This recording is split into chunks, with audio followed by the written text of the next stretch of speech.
In times of uncertainty, lots of people look to astrology for answers, whether it's something personal like your love life, your money, or your health. Astrology is a map of your energy potential. So it can give you an insider's view of who you are and what you're likely to encounter at any given time. Last winter, Babs Cheung was here to give us a crash course in astrology, and she shared the big things that we all look for when we're checking out our horoscope, and that's the sun sign, the moon, rising, and Mercury retrograde, which is coming up as we're recording here today. And those are like entry level things that most people know about. And today she's here to talk with us about our north and south nodes. As a past life regression facilitator, this is one of my favorite things to look at, but I'm going to let Babs explain why. So, welcome back, Babs. How are you? Glad to be here. Thank you for having me back. Sure. So, what have you been up to since the last time we spoke? Anything new and exciting going on in your world? Yeah, I'm actually the resident astrologer of a different podcast. Very cool. Yeah, so that's been fun. Yeah, but for the most part, working on a different book. So, yep, just chugging along. Would you mind sharing which podcast? So if people want to follow you, they know where to go. Yeah, sure. So the podcast is Right Answers Mostly. Cool. hmm Alrighty. So like I said, we're here to talk about the north and south nodes. Can you tell us what they represent in an astrological chart? And like why would somebody ask you, can you tell me about my north node? Yeah, it's actually like a pretty esoteric point, and Oh, also people like I know that they mean business when they want to know about their north node because it's one of those details that don't really pop up as much as like a moon sign or a sun sign or even like a Mercury sign, right? So the north node, like to put it, I guess in the most layman's terms, is it's a destiny point, and it talks about the the thing you're trying to master in this lifetime. But it takes a lifetime, and we mean like a full lifetime, to really master these qualities. And so on the other side is the south node, which is something that we're very comfortable with. And this is when we talk about past lives. The south node usually indicates what we were doing in our past lives that makes us so great at that thing now. But so yeah, go how ahead. might knowing that help somebody? So the thing is that if we dive deeper into what the South Node means, because it's your starting point, there's a lot of baggage, emotional baggage especially, that might come along with the South Node. So a lot of the shadow attributes that have to do with the South Node archetype, for example, mine would be Cancer. I know that I'm an incredible nurturer. I know that I naturally care for people. I'm a caretaker. But what I also know is that because of it being so natural to me, I can often be taken advantage of. My kindness can be stretched. I know that I will burn out for someone else. Like there's all these shadow attributes to a Cancer archetype. And so when we think about introspection and all that, to get to the other side, which is the other side of Cancer is Capricorn, my Capricorn North Node is saying, no, you must become the leader of like the household, not just the nurturer, not just the behind the scenes facilitator, but the actual person who goes and leaves the house and does things and comes back. And then you get to be supported. So as you can imagine, when I'm younger, it's a lot hard. It's really difficult to think about that stuff because what comes so easy is where you want to stay and where you want to remain. But as you grow up and you're challenged and you realize, wait, this is actually better. It's good for growth. It hurts a lot, but it's great for growth. Then over time, I knew that I was making steps toward the Capricorn North Node. And this happens a lot with my clients where they're like, oh, but I'm so comfortable here. And I'm like, that's your South Node. But there's this feeling of being dragged down to old patterns, and it just doesn't feel right. Like you outgrow like a tight pair of shoes and you're like, I love these shoes though, but you got to throw them out. Like that's how it is. So, is there a certain age where this starts to kick in, or when does it happen? Yeah, so I would say that around the Saturn return is when you start to really Ah, feel it. It's like the okay. first time. So like 27-ish at the earliest, I would imagine, even 25, you might start to begin to feel it because that's when you're shedding the conditioning of what you've been taught. in terms of like the first 30 years or so, you're being taught by your parents and everything, and their societal beliefs, they're getting passed down to you. But then in the second half, like your next 30 years, let's say, you're learning about what fits your actual lifestyle, what actually fits your values, and you're forming your own beliefs. And then that third part of like the next 30, barring that you make it that far, that's when you step into more of the like you're making very big strides toward the North Node. So we talked about the Saturn return last time. If y'all Mm-hmm. didn't see that, check it out. It's in the archives. And I never thought about that. So thanks for adding that little bit. Mm-hmm. So what if I'm in that Saturn return energy and I'm just like not doing it? I'm staying in my comfort zone. Are there any consequences? Yeah, you'll begin to really feel that it doesn't work. Like there's so many blockages that happen, and because it's by design. The design is that you're born with these great gifts, but then the longer you stay, the more like it's almost like quicksand. Like you feel this quicksand feeling of this sinking feeling. Uh, and it can vary, obviously. But if you're very in tune with what's going on, and you're a person who strives to do self development and to be your best self, the South Node is not the answer. The South Node is things that you have to reconcile and move through in order to get to the new territory, which is the North Node. So as a therapist, I work with people all the time Mm-hmm. and look at people through their systems. So, you grow up in a system. Let's say I grew up in an alcoholic household, Mm-hmm. and there's certain dynamics in that household, and the family and the culture that I belong to put pressure for me to conform. So, is this a way of saying you have to break away from your culture, from your family? I mean, so not everybody has a dysfunctional family, but I think it's hardest in a dysfunctional family because everybody learns how to fit in. Mm-hmm. Yeah, I think it can definitely translate to that if that's the archetype or the theme that you're dealing with. But it would very greatly in terms of astrology's using astrology to navigate this specific topic. It would depend on the archetype and where the South Node and North Node was in the house system itself. But yeah, it could definitely express itself that way. And oftentimes it is linked to, again, like this like comfortability. If like I always like say to people when they don't want me to look at their chart right away, I just say to them like, where do you feel the most comfortable with like just yourself? Like what are you most, I guess, like confident in doing, what's a natural gift that you have. And usually it's the gift that people overlook the most because it's so naturally Yeah. ingrained in them. And Yeah. so it takes other people to say like, oh, you're really great at nurturing people, you're really great at all these things. And and I guess that's where self-awareness can begin when, with other people telling you how things are. But really tapping into that muscle is really key to accessing the south and the north node in astrology. Well, I think that knowing your natal chart is a way of having a cheat sheet too, because Yeah. it is hard to know yourself, you know? Yeah, yeah, exactly. And then I will say that, so from a lived experience, I know that the South Node is just it's a it's almost like your survival toolkit. So we got to think about like times in life when you're just surviving, and that's where you lean toward. But then when you're getting out of survival mode, which hopefully I really do hope that everyone does get out of their survival mode, that's when you can start making gains toward the North Node. So, is there a situation where, let's say that my North Node is calling on me to, um, like you said, Capricorn. Capricorn wants to strive, succeed, have success, the material, build material things. Mm-hmm.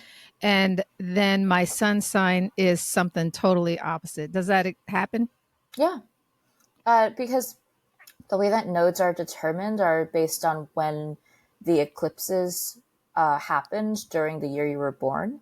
So they vary. So eclipses change signs every 18 months.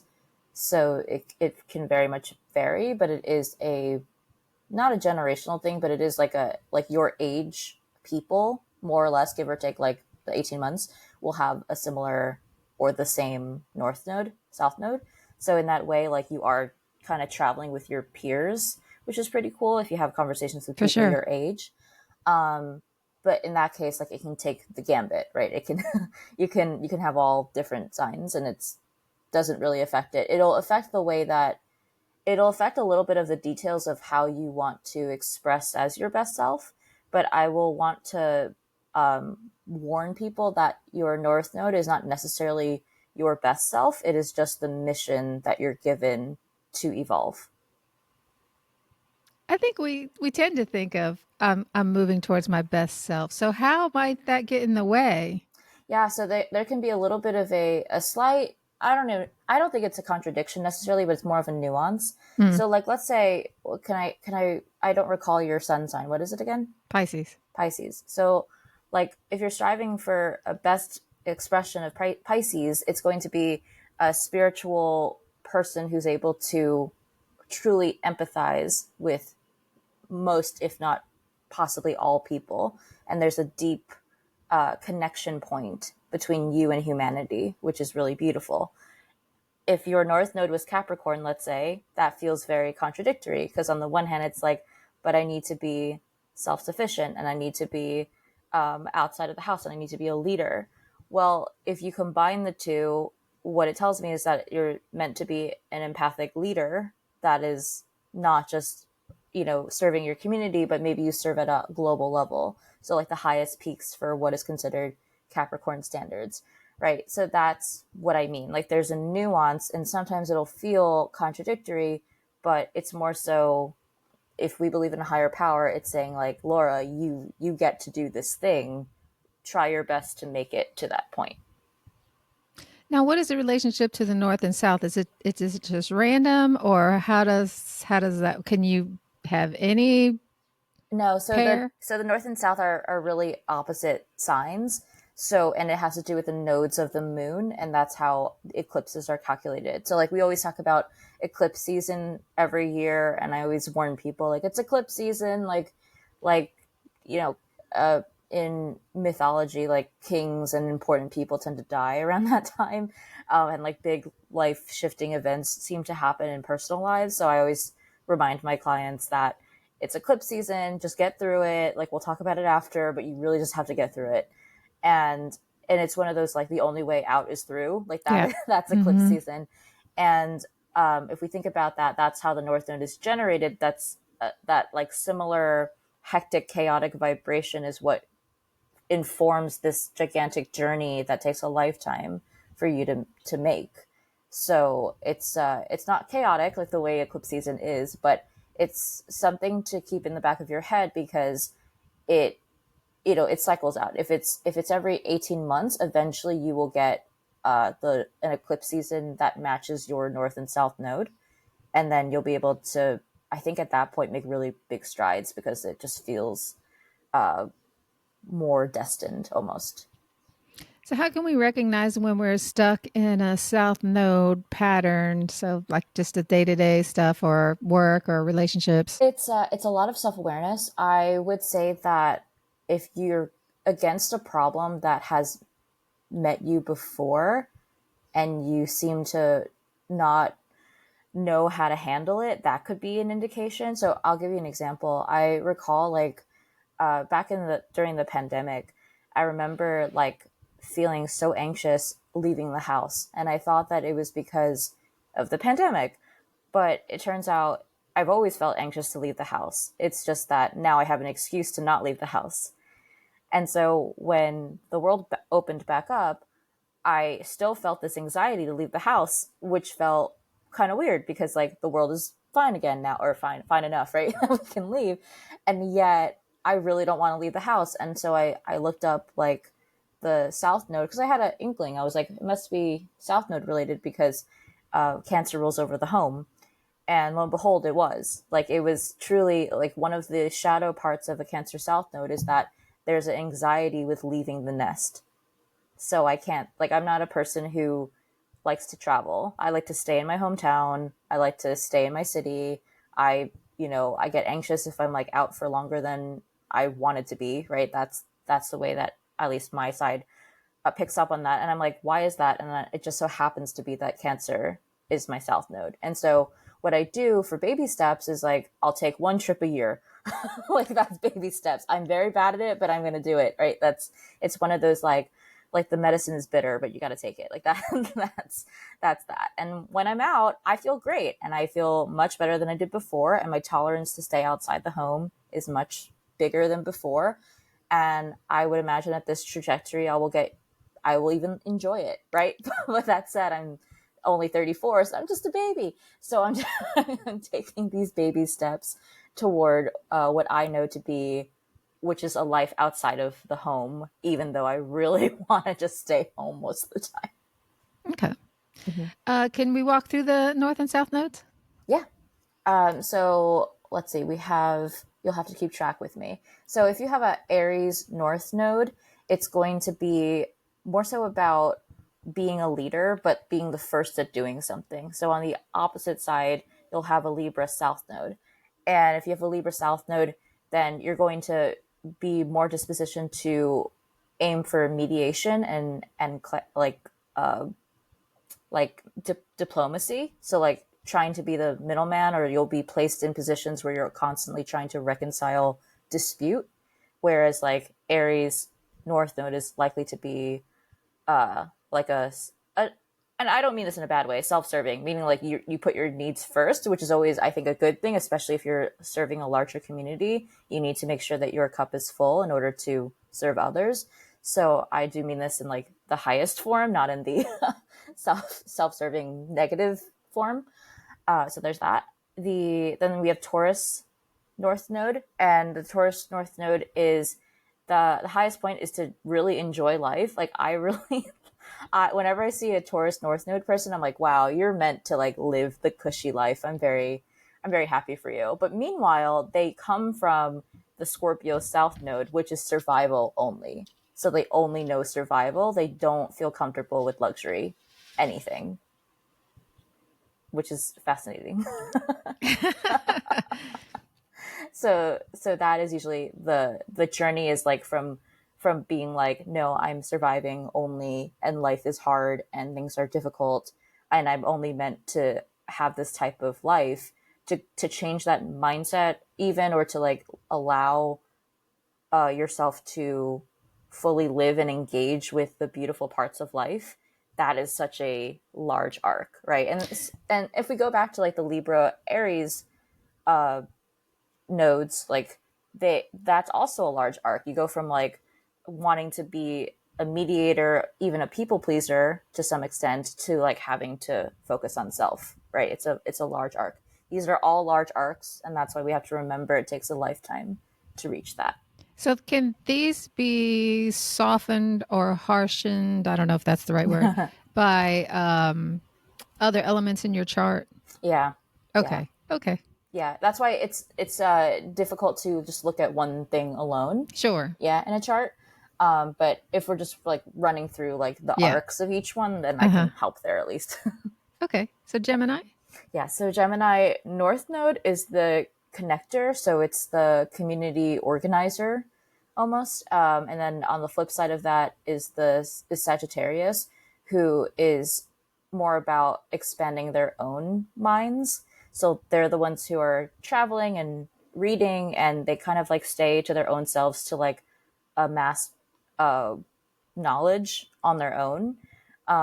There could be some teaching, but I know that Gemini, like the arc is more so to be social. So like to go and teach what you know, and maybe like organize a community in order to, so that you can all grow together. So that's like, that's the Sagittarius.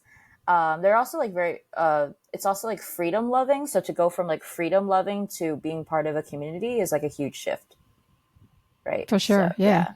Yeah. Mm-hmm. So that's the shift there. And then if we go to Cancer North Node is the nurturer. So it's going to be the home builder, or like the person who holds down the fort. And obviously, this is the flip of what I have, which is the Capricorn North Node. But in the case of Capricorn South Node, that's a person who is very independent and hyper independent almost, and they always think long haul, longevity, further down the line. But they need to learn to nurture others, one, know that they cannot always do things alone, that they're fine to be in relationships, and they're fine to let that nurturing side come out, right? Because the detachment for Capricorn happens because they don't live in the moment. They're living further down. They live so far into the future because that's what they're building toward. And their hyper independence only comes from this fear that someone's going to let them down. So that's why it's those people that are like, I don't like, you're going to do it wrong, so let me just do it. Like that's those people. Yeah. Not to call anyone out, but that's usually what I see.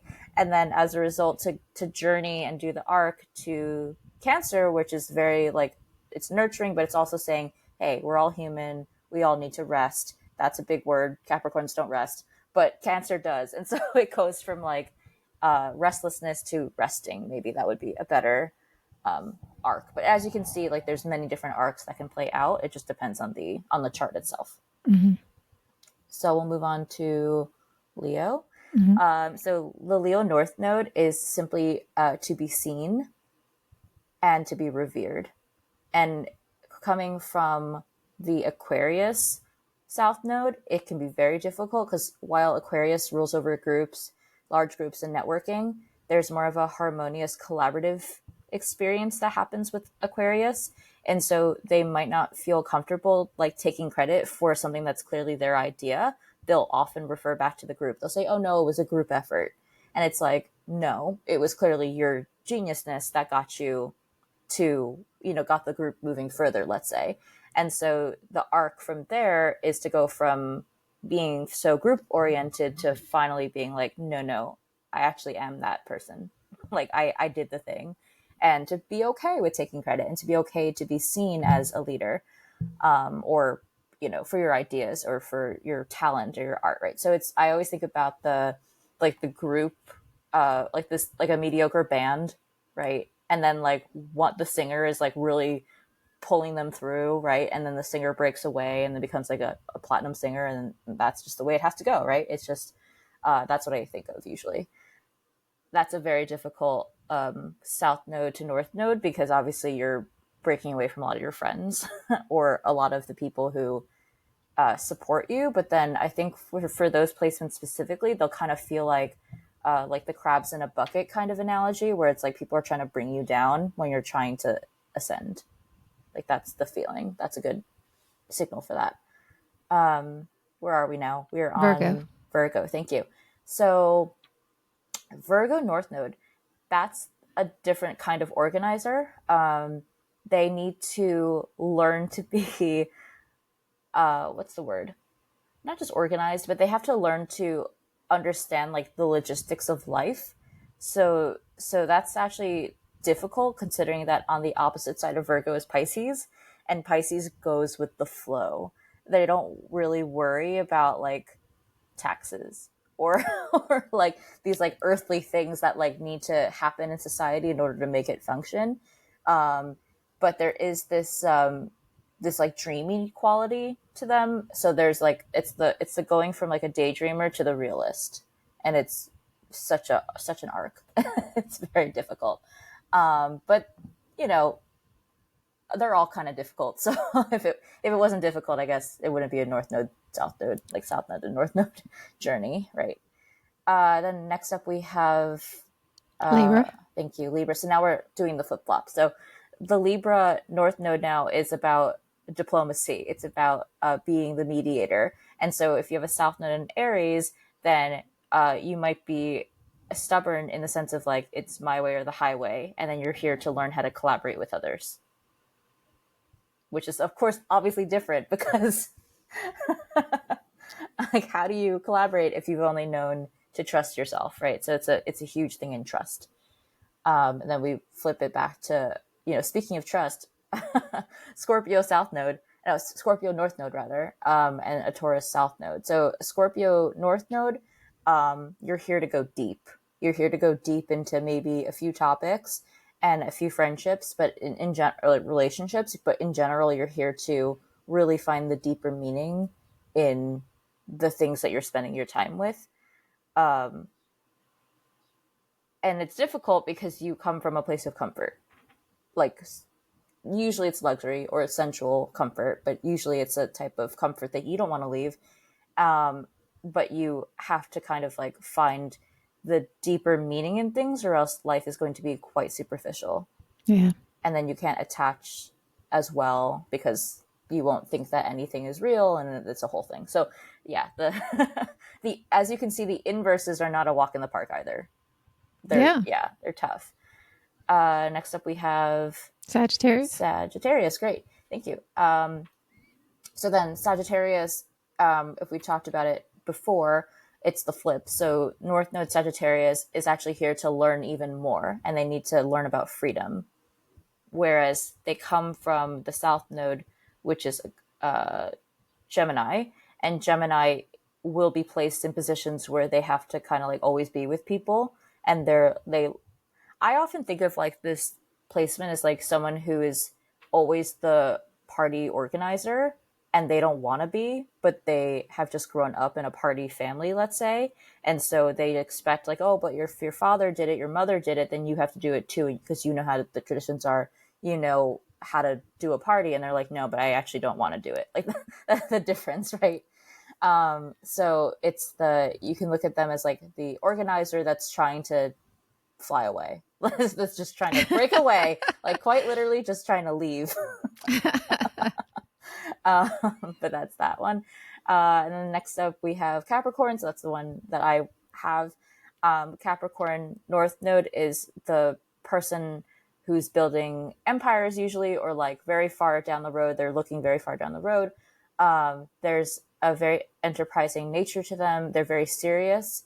But obviously it takes a journey to get there, right? So there is the Cancer South Node, and the Cancer South Node is like, we don't have to worry about the future. We have now. Like, this is our moment. Like, this is, let's be tender. Let's be soft. Let's be ooey gooey. Let's take care of the home, the homestead. I just want to care for you. I just want to love you. Like, it comes from a very different place entirely to go from that ooey gooey softness to I'm a tough I'm a tough person who can handle stuff on my own, and I am here to lead, and I can stay outside for longer than I want to. Like that's my personal struggle. And then we move on to Aquarius. Aquarius North Node it's the group. It's like a group dynamic, so they have to learn to be good in a group dynamic as opposed to the me show, which is the Leo South Node. So you can imagine that's that's really hard in the inverse to share the spotlight. Like, how do you share? How do you collaborate? How do you put your larger than life ideas aside, or not even aside, but how do you pitch it so that you're not strongholding everyone to your beliefs? Like you have to be open to other people's opinions, right, in order to collaborate with them. So that'll be the journey for the Leo South Node to the Aquarius North Node. And then are we almost done? Yeah, we have Yeah, Pisces. Pisces. Yeah, Pisces North Node and Virgo South Node. So Pisces North Node is go with the flow, but like also tap into a larger power. So there's like I talked about like the connection between Pisces and humanity. Like it's like a spiritual connection that cannot be described unless you're quite spiritual and have felt it.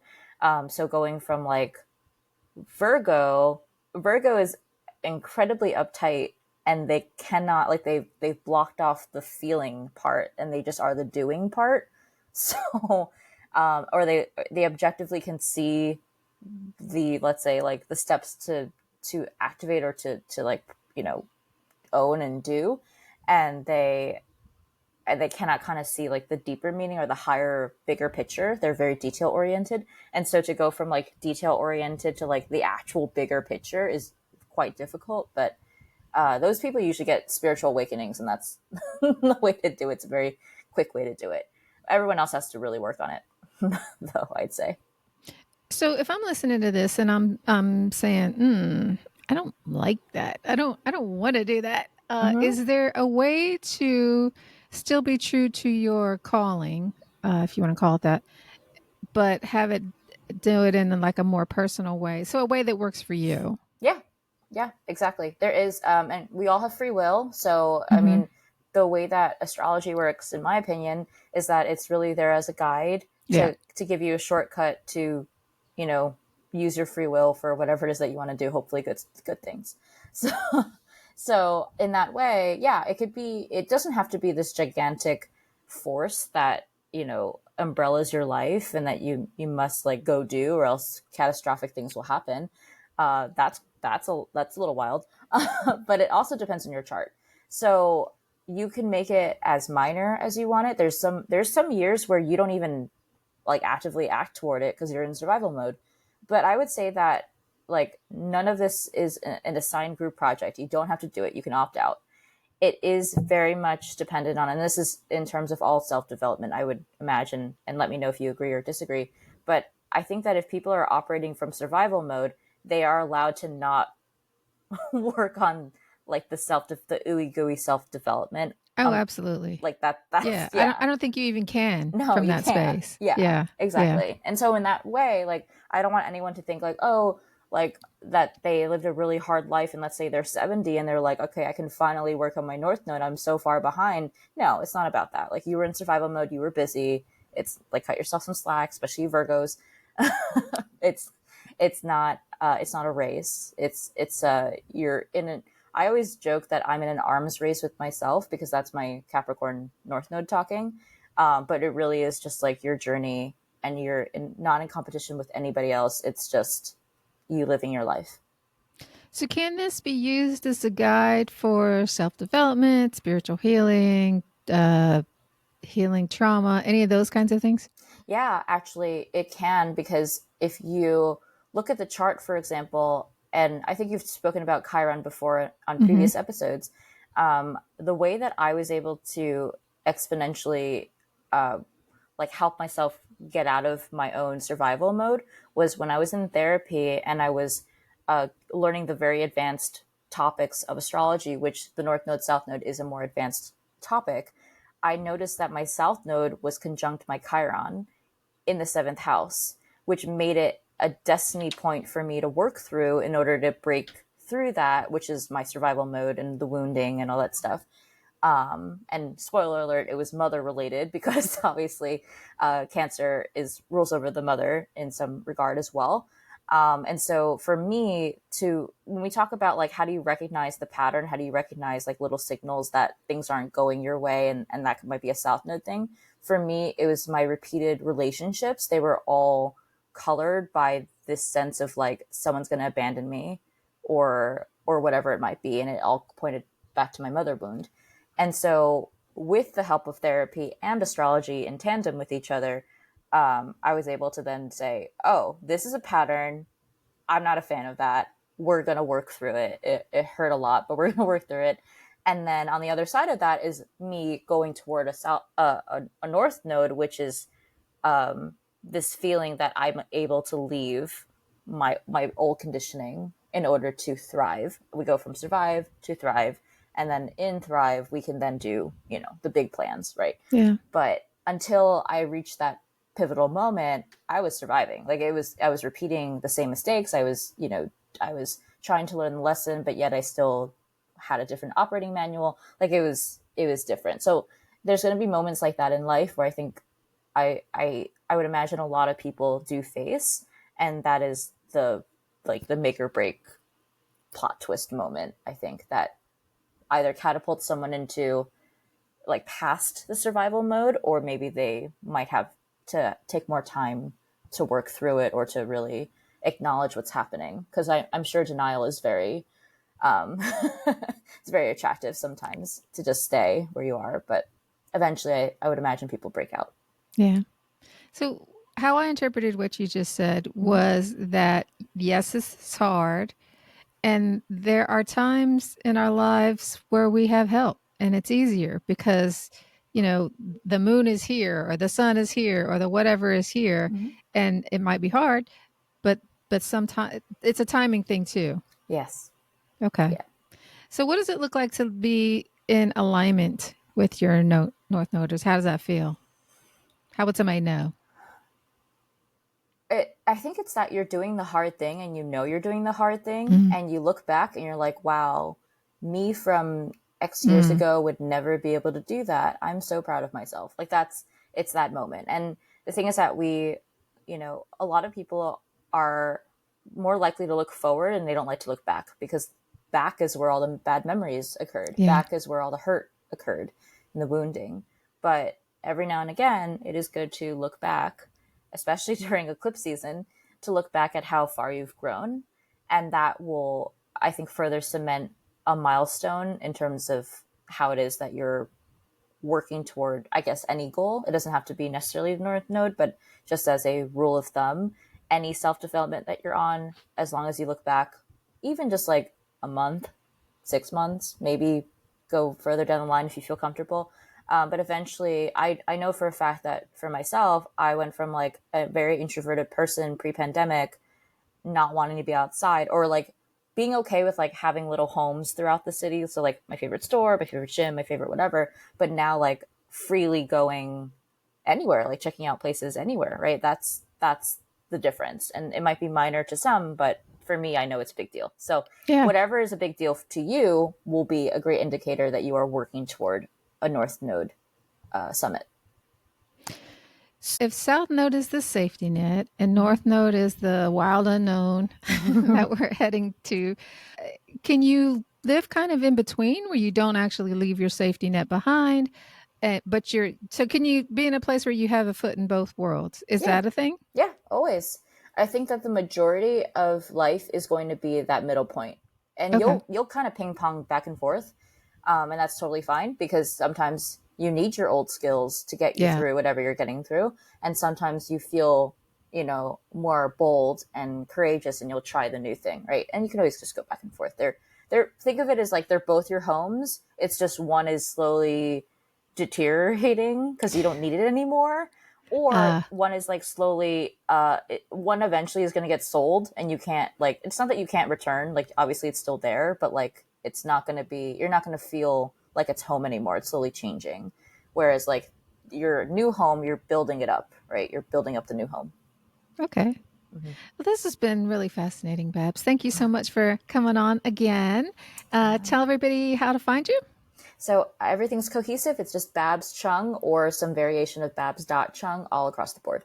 Okay, cool. And I'll have those links in the show notes as well. So thank you again for being here. Thanks everybody for tuning in. And don't forget to like, share, and subscribe. And we'll see you next week.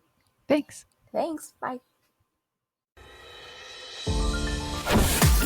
Make sure to subscribe to the show on iTunes or Spotify so you'll never miss a show.